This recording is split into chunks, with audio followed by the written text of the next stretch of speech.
The train whistle cried through the valley just before dawn, long and lonely, like it was calling out to someone who might never answer. Folks in Willow Creek had learned to wake up to that sound years ago. It meant coal, supplies, strangers passing through, and sometimes, if God was kind, news from far away.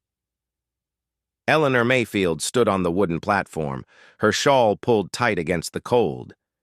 She had stood there many mornings before, always telling herself this would be the last time. Always telling herself that if nothing came today, she would stop hoping. She had been waiting for a letter for nearly 7 years. Back when the war took her husband, Thomas promised he would write whenever he could. His last letter came in the spring, stained with rain and dirt, his handwriting hurried but steady. He wrote about long marches, dusty roads, and how he dreamed of the sound of the creek behind their home. At the bottom, he had written, "No matter how long it takes, my words will find you." Then the letters stopped. Some said it meant the worst. Others said mail got lost all the time, buried under chaos and distance.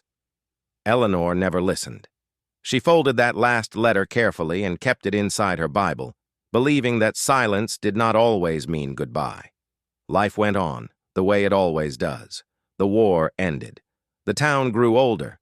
Children who once ran barefoot now walked with canes of their own.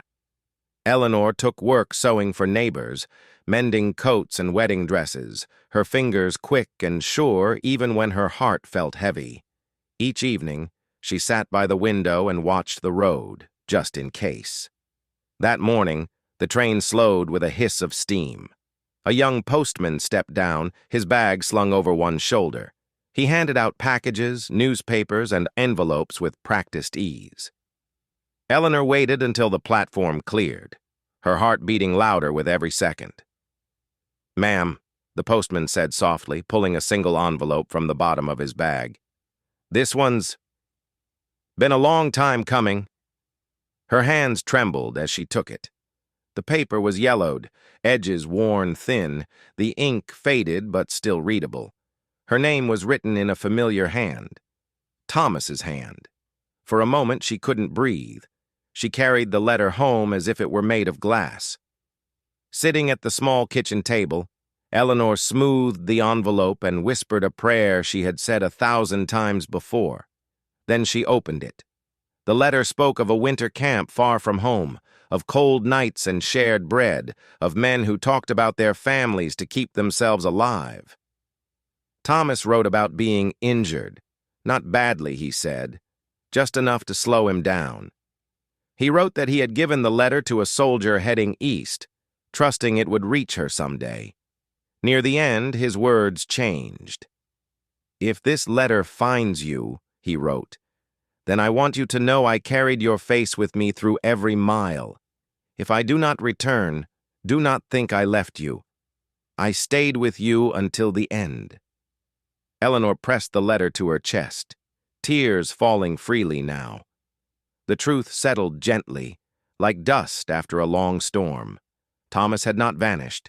He had simply been delayed, by years, by distance, by fate itself. That evening, she walked to the creek behind their old home. The water moved slowly, just as it always had. She read the letter aloud, letting the words drift into the air, into the past. It felt like finishing a conversation that had been paused for far too long. As the sun dipped below the hills, Eleanor felt something she had not felt in years. Peace. Not the kind that erases pain, but the kind that allows it to rest. From that day on, she no longer waited at the platform every morning, but she kept the letter close, not as a reminder of loss, but as proof that love, once sent into the world, never truly disappears.